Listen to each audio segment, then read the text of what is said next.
Hi friends, എൻ്റെ ഈ താമരയുടെ കുഞ്ഞു ലോകത്തേക്ക് എല്ലാവർക്കും സ്വാഗതം.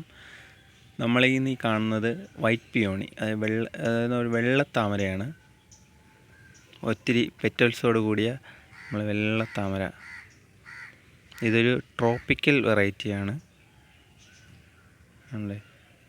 ഇത് നട്ട് കൂടിപ്പോയി ഒന്നൊന്നര മാസത്തിനകത്തുള്ളതാണ്. ഒത്തിരി ബഡ്ഡുകളോടുകൂടി അങ്ങനെ നിൽക്കുകയാണ്. പുറമേ നിന്ന് നിങ്ങൾ ഈ ബഡ് കാണുമ്പോൾ പച്ച കളറ്, നിങ്ങൾ ഗ്രീൻ ആപ്പിളിൻ്റെ ഒരു ഇതുപോലെ കാണുന്നുണ്ട്. പക്ഷേ ഇതല്ല, ഇത് നമ്മുടെ വെള്ളത്താമരയാണ്. ഇതൊരു ട്രോപ്പിക്കൽ വെറൈറ്റിയാണ്. നമ്മൾ ഇപ്പം ഏത് ക്ലൈമറ്റിൽ ഇളക്കി നട്ടാലും നന്നായി ബഡ്ഡുകൾ ലഭിക്കും. ഇത് നമുക്ക് പെട്ടെന്നൊന്ന് വിരിയിപ്പിച്ച് നോക്കാം. കണ്ടോ, ഓരോ ഇതളുകളായിട്ട് വിരിയിച്ച് നോക്കി കാണാൻ നല്ല ഭംഗിയാണ്. ഇത് നമ്മുടെ